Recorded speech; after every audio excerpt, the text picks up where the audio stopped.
Can Carl and Donut solve the mystery in time? And can Carl finally find some pants?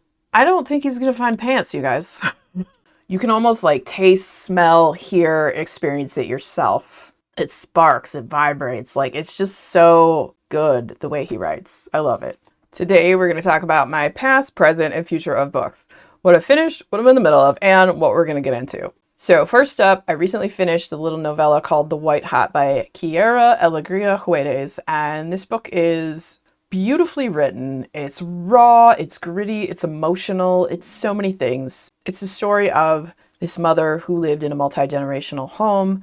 She had gotten pregnant when she was in high school, basically let go of having a further education and raised her daughter. When she gets really angry, she calls it the white hot, and she's had anger issues all throughout her life. And it hits a peak at one point.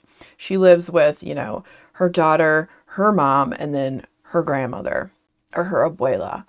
The book is a letter to her daughter about why she left, because there's one day the heat just gets white hot and she walks out. She takes some money and takes off, and she hadn't planned on staying gone, but she ends up staying gone. And so it's the letter and the story of what led to that, what her life was, and all these things. And it's gripping and emotional, and it's sweet and bittersweet. The writing is captivating and visceral and vibrant, and it's so many things. It's a beautiful little novella. It's like 167 pages, so you could read it really quickly, and the experience of the words alone, it's why the book is so captivating.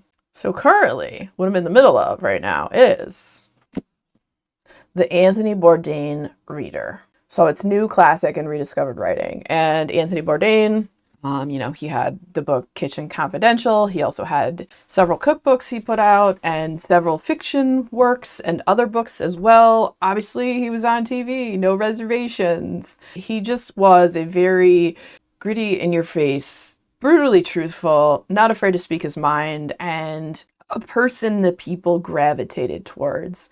And something about that persona just resonated with me. Yeah, I remember when he died, I think I was in the middle of watching the series of one of his shows, and I had to stop and not watch it for a year because I was too sad to watch it. His experiences of people and place and the restaurant industry and all of that, just the way he writes, the way he talks, it's one and the same.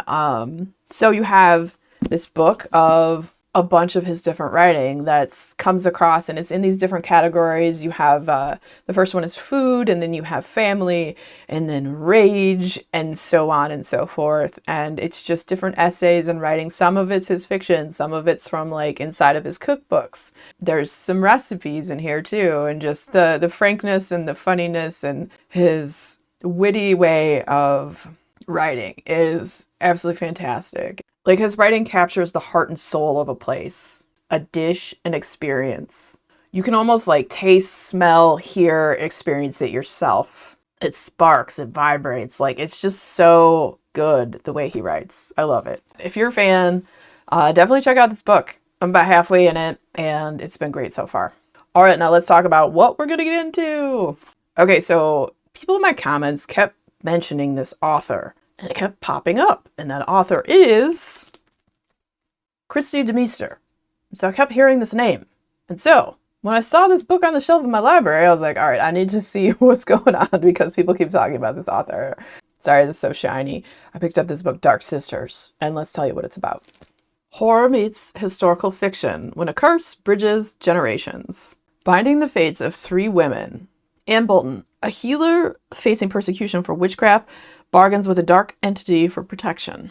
But the fire she unleashes will reverberate through centuries. Mary Shepard, a picture-perfect wife in a suffocating community, falls for Sharon and begins a forbidden affair that could destroy them both. And Camilla Burson, the rebellious daughter of a preacher, defies conformist expectations to uncover an ancient power as her father's flock spirals into crisis. 3 women, 3 centuries, 1 legacy of fury, love, and power that refuses to die. All right. Well, sounds kind of witchy and weird. Honestly, sounds right up my alley. So looking forward to reading this one. Okay, then after that, We are going to get into book 2 in the Dungeon Crawler Carl series. This is Carl's Doomsday Scenario. I loved the first book, so obviously I need to read the second one. What's going on in this? Probably more weirdness and ridiculousness, explosions, weird stuff happening. Princess Donut being awesome. Yep, the aliens have come and they've transformed Earth into a multi-level video game-like dungeon. The newest season of the galaxy's most watched game show, Dungeon Crawler World. Now, on the 3rd floor, Carl and Donut have to fight harder than ever. They've already proven that a Coast Guard vet and once and forever feline royalty are an almost unstoppable team. The ratings are off the charts, viewers can't get enough.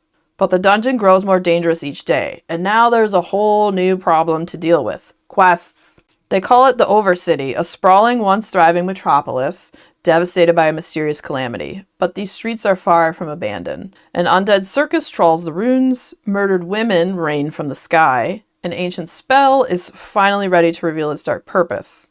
Can Carl and Donut solve the mystery in time? And can Carl finally find some pants? Yeah, Carl hasn't been wearing pants this whole time, and I don't think he's gonna find pants, you guys. I really don't. Please don't tell me. Don't tell me if he finds pants, but I don't think he's gonna. Guess we'll have to read it to find out. That's the question burning in everyone's heart and soul. Will Carl find pants? Alright, so what am I most excited to read? I'm most excited to read this. Like, who knew how captivated I would be with the first book? Like, it's so funny, it's so good, it's so ridiculous. It appeals to me in all the ways because, well, I love to read, I love video games, I love D&D, I love RPGs, like everything about it. If you like any of that stuff, I would highly recommend this series. I've only read one of the books so far, but based on that, awesome. And everyone else that talks about the series seems to absolutely love it. So yeah, super stoked to read this one. So what are you getting into this week? Let me know, because I'm always curious to hear. And if you enjoyed hanging out today, hit that subscribe button, come back, see me again, and we'll talk about more bookish things and weird stuff.